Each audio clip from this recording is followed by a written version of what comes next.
ನಮಸ್ಕಾರ. ನನ್ನ ಹೆಸರು ನವೀನ್ ಕುಮಾರ್, ಸಹಾಯಕ ಪ್ರಾಧ್ಯಾಪಕರು, ಸರ್ಕಾರಿ ಮಹಿಳಾ ಕಾಲೇಜು, ಚಿಂತಾಮಣಿ. ಈ ಸೆಷನ್ನಲ್ಲಿ ನಾವು ಚರ್ಚೆ ಮಾಡಲ್ಪಡ್ತಕ್ಕಂಥ ವಿಚಾರ ಕಂಪನಿಗೆ ಸಂಬಂಧಿಸಿದಂತಹ ಯೋಜನೆಯ ಅನುಕೂಲಗಳು ಮತ್ತು ಅನಾನುಕೂಲಗಳು. ಕಳೆದ ಸೆಷನ್ನಲ್ಲಿ ನಾವು ಚರ್ಚಿಸಲ್ಪಟ್ಟಿರ್ತಕ್ಕಂಥ ವಿಚಾರ ಕಂಪನಿ ಸಂಬಂಧಿ ಯೋಜನೆಯ ವಿಧಗಳು. ಈ ಒಂದು ಸೆಷನ್ನ 14ನೇ ಸೆಷನ್ನ ಪ್ರಮುಖ ಉದ್ದೇಶ ಈ ಅನುಕೂಲಗಳು ಮತ್ತು ಅನಾನುಕೂಲತೆಗಳು. ಪ್ರತಿ ಉದ್ಯಮ ಅಥವಾ ಕಂಪನಿಯು ತನಗೆ ಅನುಕೂಲವಾದಂತಹ ಯೋಜನೆಗಳನ್ನು ತಯಾರು ಮಾಡಿಕೊಳ್ಳುತ್ತೆ. ಆ ಯೋಜನೆ ತಯಾರು ಮಾಡಿಕೊಳ್ಳುವ ಹಿನ್ನೆಲೆಯಲ್ಲಿ ಅದರಿಂದ ಆಗಬಹುದಾದಂಥ ಅನುಕೂಲ ಏನು ಮತ್ತು ಅನಾನುಕೂಲತೆಗಳೇನು ಎಂಬುದನ್ನು ತಿಳಿಯೋಣ. ಕಂಪನಿಗೆ ಸಂಬಂಧಿಸಿದಂತೆ ತಯಾರಿಸಲ್ಪಡುವಂತಹ ಯೋಜನೆಗಳೇನಿದ್ದಾವೆ, ಪ್ರತಿ ಕಂಪನಿ ನಿರ್ದಿಷ್ಟವಾಗಿ ತನ್ನ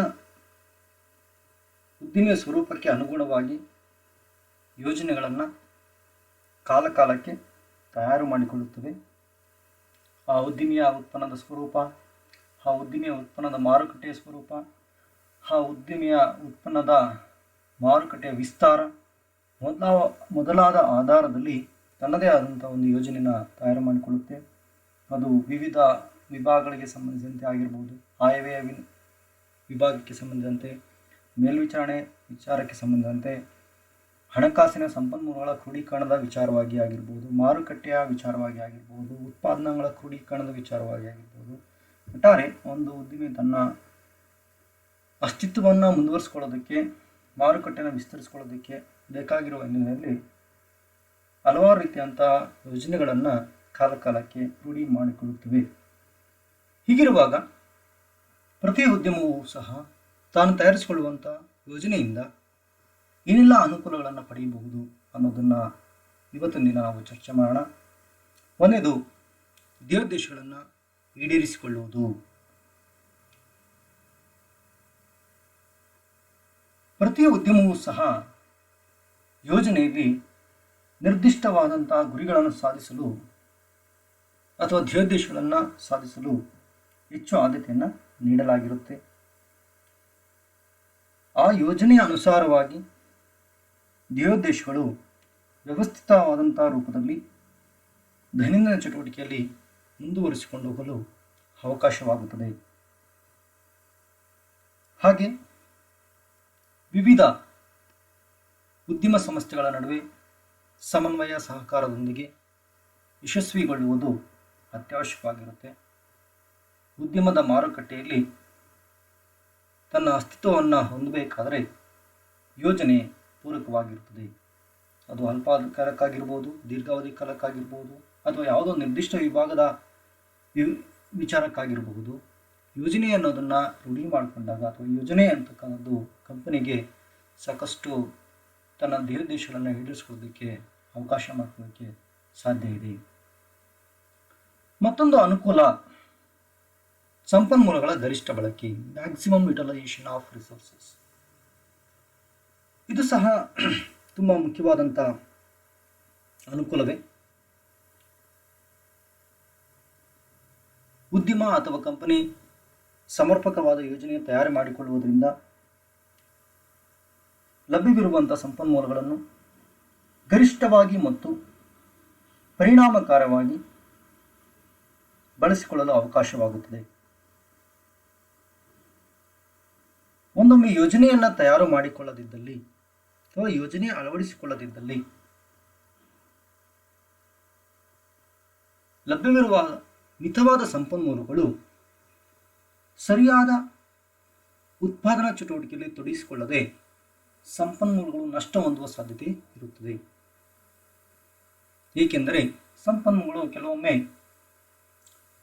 ಹಲವು ರೀತಿಯ ಬಳಕೆಗೆ ಅವಕಾಶವಿರುತ್ತದೆ, ಪರ್ಯಾಯ ಬಳಕೆಗೆ ಅವಕಾಶವಿರುತ್ತದೆ. ಈ ನೆಲೆಯಲ್ಲಿ ಉದ್ಯಮ ತಾನು ತಯಾರಿಸುತ್ತಿರುವ ಉತ್ಪನ್ನ, ಅದಕ್ಕೆ ಪೂರಕವಾಗಿರ್ತಕ್ಕಂಥ ಸಂಪನ್ಮೂಲಗಳು ಅನುಸಾರವಾಗಿ ಉತ್ಪಾದನಾ ಚಟುವಟಿಕೆಯನ್ನು ಕೈಗೊಳ್ಳಬೇಕಾಗಿರುತ್ತೆ. ಹಾಗೆ ಸಂಪನ್ಮೂಲಗಳನ್ನು ಪರಿಣಾಮಕಾರಿಯಾಗಿ ಮತ್ತು ಗರಿಷ್ಠವಾಗಿ ಬಳಕೆ ಮಾಡಿಕೊಳ್ಳಬೇಕಾದರೆ ಯೋಜನೆ ತುಂಬ ಪೂರಕವಾಗಿ ಕಾರ್ಯಚಟುವಟಿಕೆಯನ್ನು ಹೊಂದಿರುತ್ತದೆ. ಮತ್ತೊಂದು ಯೋಜನೆಯ ಅನುಕೂಲವೆಂದರೆ ದೊಡ್ಡ ಪ್ರಮಾಣದ ಮಿತವ್ಯಯಗಳು. ಉದ್ದಿಮೆ ತಾನು ಉತ್ಪಾದಿಸುವ ಉತ್ಪನ್ನದ ಉತ್ಪಾದನಾ ಚಟುವಟಿಕೆಯಲ್ಲಿ ಹಲವಾರು ರೀತಿಯ ಮಿತವ್ಯಯಗಳನ್ನು ಸಾಧಿಸಬೇಕಾಗಿರುತ್ತದೆ. ಅಂದರೆ ಮಾನವ ಸಂಪನ್ಮೂಲದ ಕ್ರೋಢೀಕರಣ, ಮಾನವ ಸಂಪನ್ಮೂಲವನ್ನು ಸಮರ್ಪಕವಾದ ಹಂಚಿಕೆ, ಯಂತ್ರಗಳ ಮತ್ತು ವಿವಿಧ ರೀತಿಯಾದಂಥ ಉಪಕರಣಗಳ ಬಳಕೆಯಲ್ಲಿ ಮಿತವ್ಯಯವನ್ನು ಸಾಧಿಸುವುದು, ವೆಚ್ಚ ಮಿತಿಗೆ ಅಥವಾ ಕನಿಷ್ಠತೆಗೆ ಆದ್ಯತೆ ನೀಡುವುದು ಮೊದಲಾದವು ತುಂಬ ಮುಖ್ಯವಾಗಿರುತ್ತದೆ. ಅಂದರೆ ಉದ್ಯಮವು ಯೋಜನೆಯನ್ನು ತಯಾರು ಮಾಡಿಕೊಳ್ಳುವುದರಿಂದ ತನ್ನ ಉತ್ಪಾದನಾ ಚಟುವಟಿಕೆಯಲ್ಲಿ ದೊಡ್ಡ ಪ್ರಮಾಣದಲ್ಲಿ ಅನುಕೂಲತೆಯನ್ನು ಹೊಂದಲು ಸಾಧ್ಯವಾಗುತ್ತದೆ ಅಥವಾ ಮಿತವ್ಯಯವನ್ನು ಹೊಂದಲು ಸಾಧ್ಯವಾಗುತ್ತದೆ. ಇದು ಒಂದು ಪ್ರಮುಖವಾದಂಥ ಅನುಕೂಲವಾಗಿರುತ್ತದೆ. 4ನೇದು ಗಂಡಾಂತರ ಮತ್ತು ಅನಿಶ್ಚಿತತೆಯನ್ನು ಕಡಿಮೆ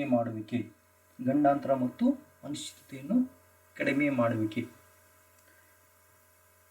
ಸಾಮಾನ್ಯವಾಗಿ ಮಾರುಕಟ್ಟೆಯಲ್ಲಿ ಅಥವಾ ಉದ್ದಿಮೆ ಉತ್ಪನ್ನಕ್ಕೆ ಸಂಬಂಧಿಸಿದಂತೆ, ಕಂಪನಿಗೆ ಸಂಬಂಧಿಸಿದಂತೆ ಕಾಲಕಾಲಕ್ಕೆ ವಿವಿಧ ರೀತಿಯಂಥ ಅನಿಶ್ಚಿತತೆಗಳು ಎದುರಿಸುವ ಸಾಧ್ಯತೆಗಳು ಇರುತ್ತವೆ.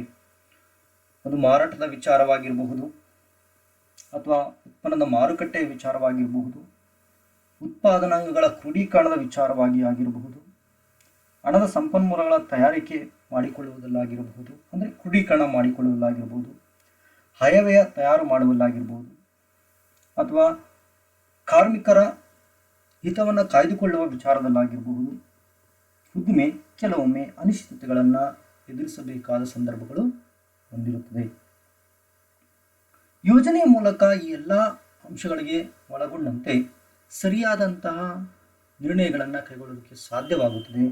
ಇಂತಹ ಸಂದರ್ಭದಲ್ಲಿ ಯಾವುದೇ ರೀತಿಯಾದ ಗಂಡಾಂತರ ಮತ್ತು ಅನಿಶ್ಚಿತತೆಯನ್ನು ಕಡಿಮೆ ಮಾಡಿಕೊಳ್ಳಬಹುದು. ನಂತರ ಮತ್ತೊಂದು ಅನುಕೂಲ ಅಂತ ಬಂದಾಗ ಭವಿಷ್ಯದ ಕಾರ್ಯಕ್ರಮಗಳ ಯಶಸ್ವಿ ಅನುಷ್ಠಾನ, successful implementation of future programmes. ಒಂದು ಉದ್ದಿಮೆ ಯಾವುದೋ ನಿರ್ದಿಷ್ಟ ಕಾಲಕ್ಕೆ ಸ್ಥಗಿತಗೊಳ್ಳುವುದಲ್ಲ ಅಥವಾ ನಿಶ್ಚಲವಾದಂಥ ಒಂದು ಚಟುವಟಿಕೆಯಲ್ಲ. ಇದು ನಿರಂತರತೆಯನ್ನು ಕಾಯ್ದುಕೊಂಡು ಹಲವಾರು ವರ್ಷಗಳ ಕಾಲ ತನ್ನ ಅಸ್ತಿತ್ವವನ್ನು ಹೊಂದುವ ಸಾಧ್ಯತೆ ಹೆಚ್ಚಾಗಿರುತ್ತದೆ. ಹಾಗೆ ಪ್ರತಿ ಉದ್ಯಮವೂ ಸಹ ತಾನು ಆರಂಭಿಸುವ ಹಿನ್ನೆಲೆಯಲ್ಲಿ ದೀರ್ಘಾವಧಿಯ ಒಂದು ಉದ್ದೇಶಗಳನ್ನು ಒಳಗೊಂಡಿರುತ್ತದೆ.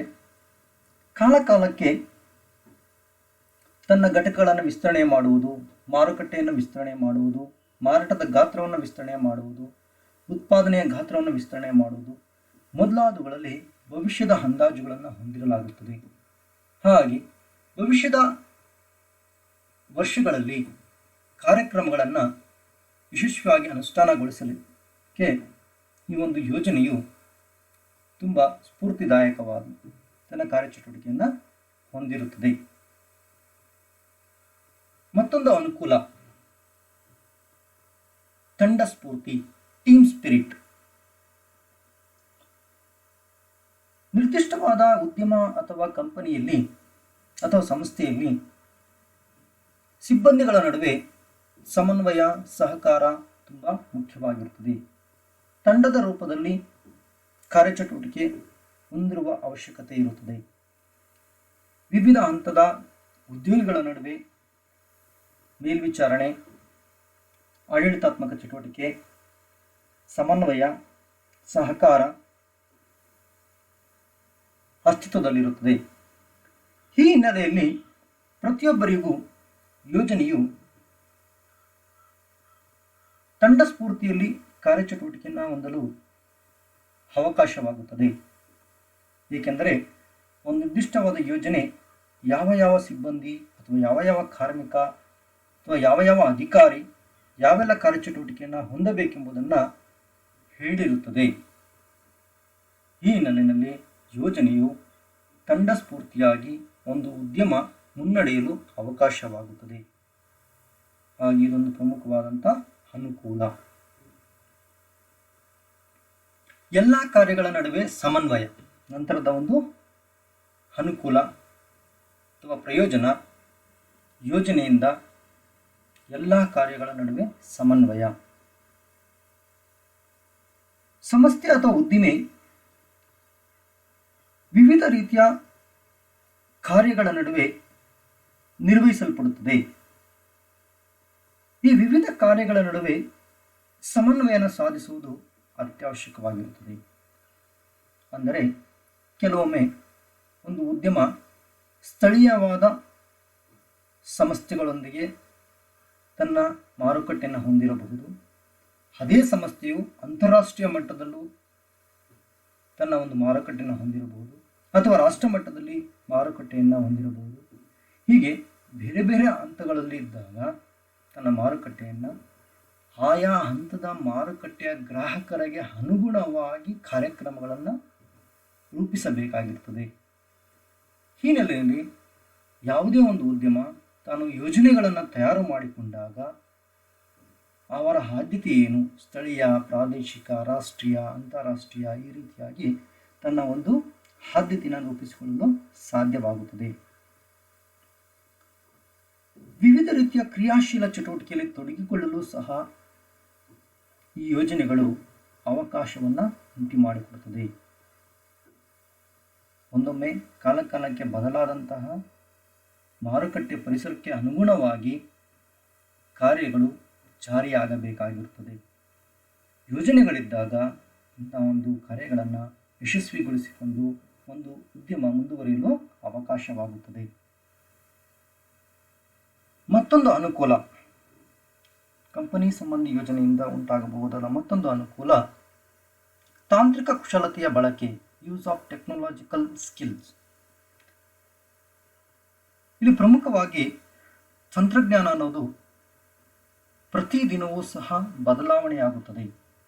ಆ ಬದಲಾವಣೆ ಆಗ್ತಾ ಇರತಕ್ಕಂಥ ತಂತ್ರಜ್ಞಾನವನ್ನು ಕಾಲಕಾಲಕ್ಕೆ ಹೆಚ್ಚಾಗಿ ಅಳವಡಿಸಿಕೊಳ್ಳುವುದು, ಹಾಗೆ ಅವುಗಳನ್ನು ಯಶಸ್ವಿಗೊಳಿಸಿಕೊಳ್ಳುವುದು ಸಾಧ್ಯವಿದೆ ಯೋಜನೆಯನ್ನು ರೂಪಿಸಿಕೊಂಡರೆ.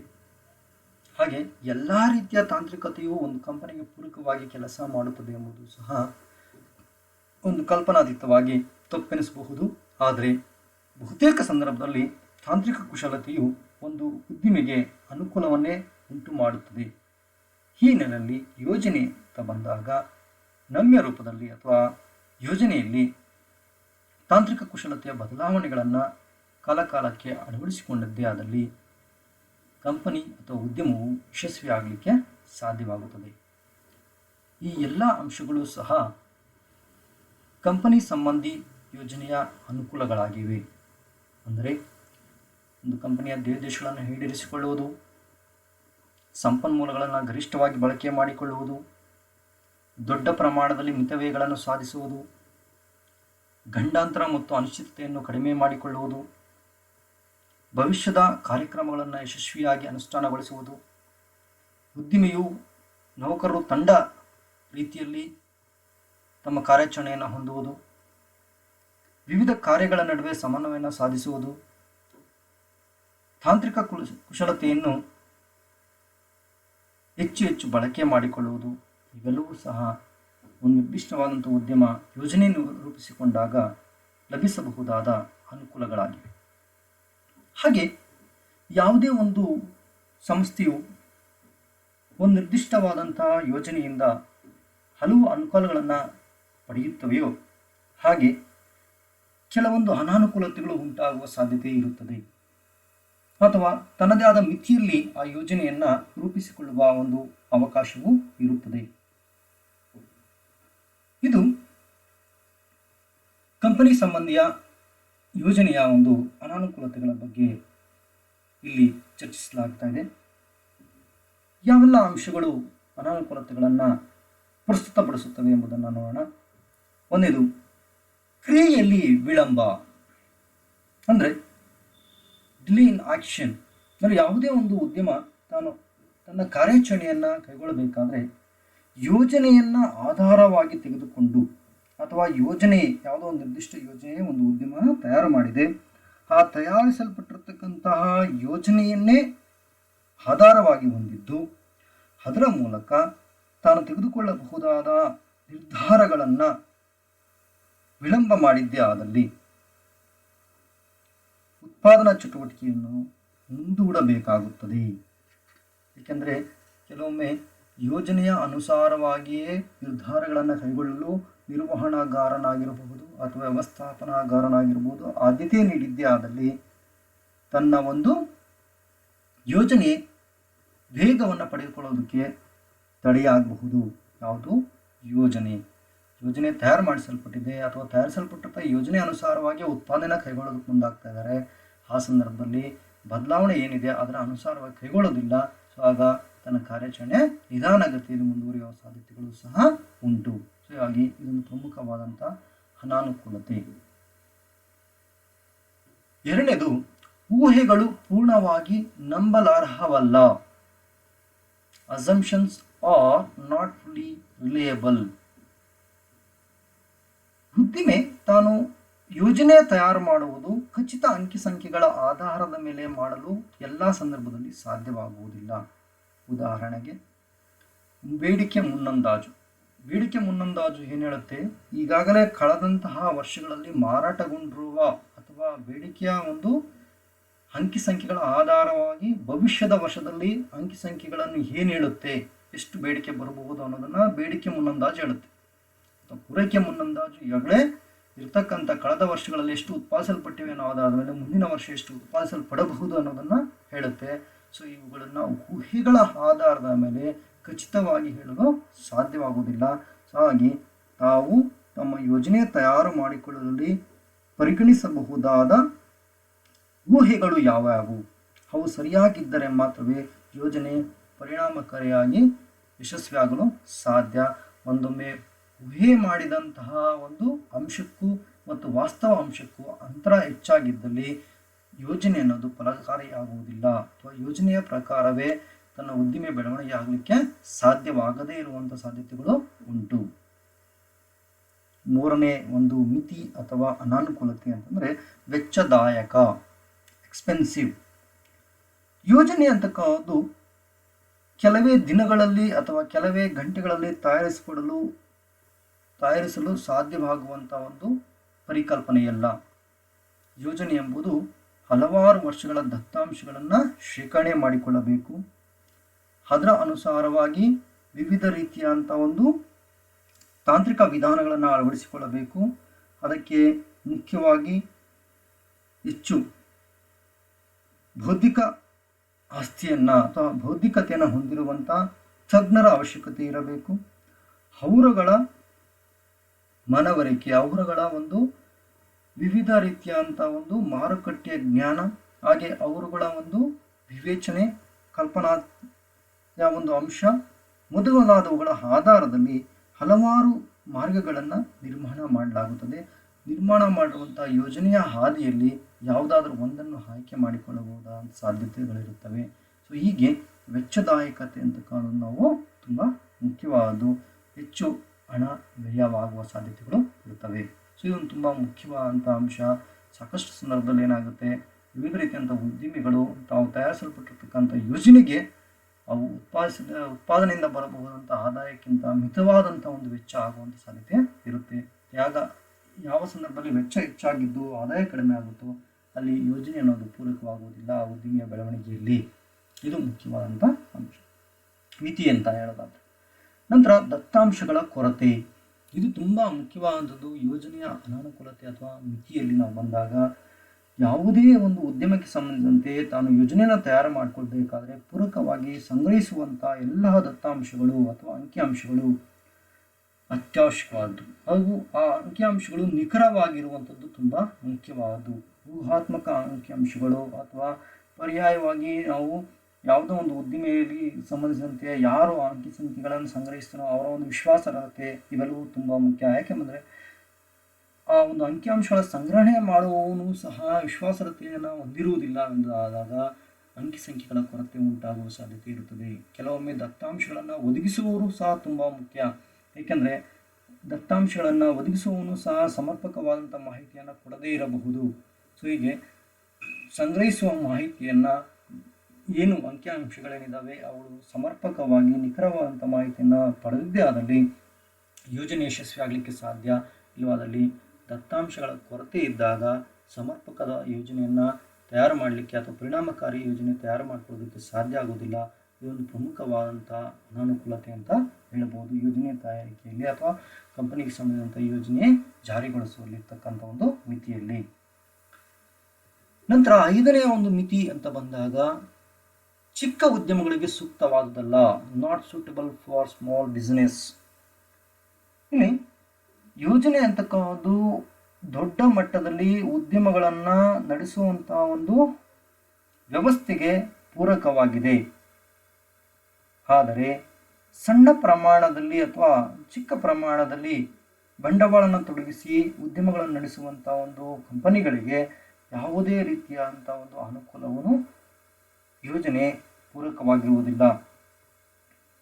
ದೊಡ್ಡ ಪ್ರಮಾಣದ ಉದ್ದಿಮೆಗಳಲ್ಲಿ ಯೋಜನೆಗಳನ್ನು ತಯಾರು ಮಾಡೋದ್ರಿಂದ ದೊಡ್ಡ ಪ್ರಮಾಣದಲ್ಲಿ ಮಿತವ್ಯಯನ್ನು ಸಾಧಿಸಲಿಕ್ಕೆ ಸಾಧ್ಯ. ಆದರೆ ಸಣ್ಣ ಪ್ರಮಾಣದ ಉದ್ದಿಮೆಗಳಲ್ಲಿ ಈ ಒಂದು ಯೋಜನೆಯು ಅಷ್ಟಾಗಿ ಅಂದರೆ ಅದು ಅನುಕೂಲನೇ ಆಗೋದಿಲ್ಲ ಅಂತಲ್ಲ, ಸ್ವಲ್ಪ ಮಟ್ಟಿಗೆ ಅದು ಪೂರಕವಾಗಿ ಯೋಜನೆ ಅನ್ನೋದು ಕಾರ್ಯಚಟುವಟಿಕೆಯನ್ನು ಹೊಂದೋದಿಲ್ಲ ಸಣ್ಣ ಉದ್ದಿಮೆಗಳಿಗೆ.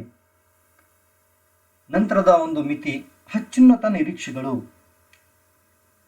Very high expectations. ಅತ್ಯುನ್ನತ ನಿರೀಕ್ಷೆಗಳು ಯಾವುದೇ ಒಂದು ಉದ್ದಿಮೆ ಆಗಿರ್ಬೋದು, ತಾನು ಉತ್ಪಾದಿಸಲ್ಪಟ್ಟಂತಹ ಉತ್ಪನ್ನದ ಕುರಿತಂತೆ ಯೋಜನೆ ತಯಾರಿಕೆ ಮಾಡುವಲ್ಲಿ ಅತ್ಯುನ್ನತ ನಿರೀಕ್ಷೆಗಳ ಆಧಾರದ ಮೇಲೆ ತಯಾರಿಕೆ ಮಾಡಿದ್ದೇ ಆದಲ್ಲಿ ಯೋಜನೆ ಯಶಸ್ವಿ ಆಗೋದಕ್ಕೆ ಸಾಧ್ಯ ಇಲ್ಲ. ಕೆಲವೊಮ್ಮೆ ನಿರೀಕ್ಷಿತ ಪ್ರಮಾಣಕ್ಕಿಂತ ಹೆಚ್ಚಿನ ಪ್ರಮಾಣದಲ್ಲಿ ವಿಫಲತೆಯನ್ನು ಹೊಂದುವ ಸಾಧ್ಯತೆಗಳು ಇರುತ್ತದೆ. ಹಾಗಾಗಿ ಆಡಳಿತಾತ್ಮಕ ವರ್ಗ ಅಥವಾ ಏನು ನಿರ್ವಹಣಾ ವರ್ಗ ಅಂತ ಏನು ಕರಿತೀವಿ, ಅವರು ಯೋಜನೆಯ ಬಗ್ಗೆ ಸೂಕ್ತವಾದಂಥ ಒಂದು ತಯಾರಿ ನಡೆಸದಿದ್ದಲ್ಲಿ, ಅತ್ಯುನ್ನತ ನಿರೀಕ್ಷೆಗಳ ಅಡಿನಲ್ಲಿ ತಯಾರಿ ನಡೆಸಿದ್ದೇ ಆದಲ್ಲಿ ಕೆಲವೊಮ್ಮೆ ನಿರೀಕ್ಷೆಗಳ ಫಲಿತಾಂಶ ಕನಿಷ್ಠವಾದಾಗ ಆ ಉದ್ದಿಮೆಯ ಸ್ವರೂಪ ಅಥವಾ ಉದ್ದಿಮೆಯ ಮೇಲೆ ಇರತಕ್ಕಂಥ ವಿಶ್ವಾಸಾರ್ಹತೆ ಕಡಿಮೆಯಾಗುವ ಸಾಧ್ಯತೆ ಇರುತ್ತದೆ. ಇದು ಒಂದು ತುಂಬ ಅನಾನುಕೂಲತೆ. ನಂತರ ಪರಿಣಾಮಕಾರಿ ಅನುಷ್ಠಾನ ಕಷ್ಟಕರ, ಎಫೆಕ್ಟಿವ್ ಇಂಪ್ಲಿಮೆಂಟೇಷನ್ ಈಸ್ ಡಿಫಿಕಲ್ಟ್. ಪರಿಣಾಮಕಾರಿ ಅನುಷ್ಠಾನ ಕಷ್ಟಕರ. ಸೊ ಇಲ್ಲಿ ನಾವು ಗಮನಿಸಬೇಕಾಗ್ತಕ್ಕಂಥದ್ದು, ಅನುಷ್ಠಾನಗೊಳಿಸ್ತಕ್ಕಂಥ ಯೋಜನೆಯನ್ನು ತಯಾರು ಮಾಡೋದು ಸಾಧ್ಯ. ಒಬ್ಬ ಆರ್ಥಿಕ ತಜ್ಞ ಅಥವಾ ವ್ಯವಸ್ಥಾಪಕ ಅಥವಾ ನಿರ್ವಹಣಾಗಾರ ತಯಾರಿಸಲ್ಪಡ್ತಾನೆ. ಆದರೆ ತಯಾರಿಸಲ್ಪಟ್ಟಿರ್ತಕ್ಕಂತಹ ಒಂದು ಯೋಜನೆ ಎಲ್ಲರಿಗೂ ಸ್ವೀಕರಿಸುವಷ್ಟೇ ಮಟ್ಟದಲ್ಲಿ ಜಾರಿಗೊಳಿಸುವುದು ಸಹ ಅತ್ಯವಶ್ಯಕವಾದದ್ದು. ಹಾಗೆ ಪ್ರತಿಯೊಬ್ಬ ನೌಕರ ಅಥವಾ ಸಿಬ್ಬಂದಿನೂ ಸಹ ಅದನ್ನು ಸಮಾನ ಮನೋಭಾವ ಅಥವಾ ಆಯಾ ಒಂದು ಸ್ತರಕ್ಕೆ ಅನುಗುಣವಾಗಿ ಸ್ವೀಕಾರ ಮಾಡುವ ಒಂದು ಅವಶ್ಯಕತೆ ಇರುತ್ತದೆ. ಸೊ ಹಾಗೆ ಯಾವುದೋ ಒಂದು ಹಂತದಲ್ಲಿ ಅಥವಾ ವಿಭಾಗದಲ್ಲಿ ಈ ಒಂದು ಯೋಜನೆಯ ಅನುಷ್ಠಾನ ವೈಫಲ್ಯ ಹೊಂದಿದ್ದೇ ಆದಲ್ಲಿ ಖಂಡಿತವಾಗಲೂ ಅದು ಅನಾನುಕೂಲತೆ ಉಂಟು ಮಾಡುವ ಸಾಧ್ಯತೆ ಇರುತ್ತದೆ. ಪರಸ್ಪರ ವಿವಿಧ ವರ್ಗ ಅಥವಾ ವಿವಿಧ ಕಾರ್ಮಿಕ ವರ್ಗ ಹಾಗೆ ಪರಸ್ಪರ ಬೇರೆ ಬೇರೆ ಹಂತದ ಒಂದು ಕಾರ್ಮಿಕರ ನಡುವೆ ಅಸಹಕಾರ ಅಥವಾ ಅಸಮನ್ವಯ ಉಂಟಾಗುವ ಸಾಧ್ಯತೆಗಳು ಹೆಚ್ಚಾಗಿರುತ್ತವೆ ಈ ಒಂದು ಯೋಜನೆಯ ಮೂಲಕ. ನಂತರ ಮತ್ತೊಂದು ಪ್ರಮುಖವಾದಂಥ ಒಂದು ಮಿತಿ ಅಥವಾ ಅನಾನುಕೂಲತೆ ಸ್ವಾತಂತ್ರ್ಯ ಹರಣ, ಲಾಸ್ ಆಫ್ ಫ್ರೀಡಮ್. ಯೋಜನೆ ಎಂಬುದನ್ನು ಒಂದು ಸಾಮಾನ್ಯವಾಗಿ ಯಾವುದೇ ಒಂದು ಉದ್ಯಮ ಪ್ರಾರಂಭಿಕ ಹಂತದಲ್ಲಿ ಅದನ್ನು ರೂಢಿ ಅಥವಾ ಕಾರ್ಯಾಚರಣೆ ತರಲಿಕ್ಕೆ ಸಾಧ್ಯ ಇದೆ. ಪ್ರಾರಂಭಿಕ ಹಂತದಲ್ಲಿ ಕಾರ್ಯಾಚರಣೆ ತಂದರೆ ಅದರ ಒಂದು ರೂಪುರೇಷೆ ಅಂತಕ್ಕಂಥದ್ದು ಎಲ್ಲ ಕಾರ್ಮಿಕ ಅಥವಾ ಸಿಬ್ಬಂದಿಯ ಮೇಲೆ ಒತ್ತಡದಿಂದ ಹೇರುವ ಸಾಧ್ಯತೆ ಇರುತ್ತದೆ. ಪ್ರತಿಯೊಬ್ಬರೂ ಸಹ ತಮ್ಮ ನಿರ್ದಿಷ್ಟವಾದಂತಹ ಕರ್ತವ್ಯವನ್ನು ಸ್ವತಂತ್ರವಾಗಿ ನಿರ್ವಹಿಸಿದ್ದೇ ಆದಲ್ಲಿ ಈ ಉದ್ಯಮವು ಯಶಸ್ವಿಯಾಗಲಿಕ್ಕೆ ಸಾಕಷ್ಟು ಅನುಕೂಲವಾಗುತ್ತದೆ. ಆದರೆ ಯೋಜನಾಬದ್ಧವಾಗಿ ನಿರ್ದಿಷ್ಟ ಕಾರ್ಯಕ್ರಮಗಳನ್ನು ಕಡ್ಡಾಯವಾಗಿ ಕಾರ್ಮಿಕರ ಮೇಲೆ ಹೇರುವುದಾದರೆ ಅಥವಾ ಅನುಷ್ಠಾನಗೊಳಿಸುವಲ್ಲಿ ಯಶಸ್ವಿಯಾಗುವುದಾದರೆ ಕಾರ್ಮಿಕರ ಅಥವಾ ವಿವಿಧ ರೀತಿಯ ಸಿಬ್ಬಂದಿ ವರ್ಗದ ಸ್ವತಂತ್ರವಾಗುವ ಸಾಧ್ಯತೆ ಹೆಚ್ಚಾಗಿರುತ್ತದೆ. ಇದು ಉದ್ಯಮದ ಒಟ್ಟಾರೆ ಫಲಿತಾಂಶದ ಮೇಲೂ ಸಹ ಕೆಟ್ಟ ಪರಿಣಾಮ ಬೀಳುವ ಅವಕಾಶಗಳಿರುತ್ತವೆ. ಮತ್ತೊಂದು ಕಂಪನಿ ಸಂಬಂಧಿ ಯೋಜನೆಯ ಅನಾನುಕೂಲತೆ ಎಂದರೆ ವಿಳಂಬ. ಸಾಕಷ್ಟು ಉದ್ಯಮಗಳು ತಾವು ಯೋಜನೆಗಳನ್ನು ತಯಾರು ಮಾಡುವಲ್ಲಿ ಉದ್ಯಮಕ್ಕೆ ಸಂಬಂಧಿಸಿದಂತೆ ವಿಳಂಬ ಧೋರಣೆಯನ್ನು ಹೊಂದಿರುತ್ತವೆ. ಯೋಜನೆ ತಯಾರು ಮಾಡುವ ಕಾರ್ಮಿಕ ವರ್ಗ ಅಥವಾ ಸಿಬ್ಬಂದಿ ವರ್ಗ ಹಲವಾರು ವರ್ಷಗಳೇ ತೆಗೆದುಕೊಂಡಿದ್ದೇ ಆದಲ್ಲಿ ಕಂಪನಿಗೆ ಯೋಜನೆ ತಯಾರು ಮಾಡುವ ಅವಶ್ಯಕತೆ ಅಥವಾ ಅದರ ಒಂದು ಅಗತ್ಯತೆ ಉದ್ಭವಿಸುವುದಿಲ್ಲ. ಸರಿಯಾದ ಸಮಯಕ್ಕೆ ಒಂದು ನಿರ್ದಿಷ್ಟ ಯೋಜನೆ ತಯಾರು ಮಾಡಿ ಅನ್ವಯ ಮಾಡಿದ್ದೇ ಆದಲ್ಲಿ ಕಂಪನಿ ಅಥವಾ ಉದ್ಯಮ ಬೆಳವಣಿಗೆ ಆಗಲು ಅವಕಾಶವಾಗುತ್ತದೆ. ಒಂದೊಮ್ಮೆ ವಿಳಂಬವಾದ ಯೋಜನೆ ತಯಾರು ಮಾಡಿದ್ದಾದಲ್ಲಿ ಯಶಸ್ವಿಯಾಗಲು ಅವಕಾಶವಾಗುವುದಿಲ್ಲ. ಹೀಗೆ ಒಂದು ನಿರ್ದಿಷ್ಟ ಕಂಪನಿ ಅಥವಾ ಕಂಪನಿ ಸಂಬಂಧಿ ಯೋಜನೆಯು ವಿವಿಧ ರೀತಿಯಂಥ ಅನಾನುಕೂಲತೆಗಳನ್ನು ಅಥವಾ ಅದರ ಮಿತಿಗಳನ್ನು ಹೊಂದಿದೆ.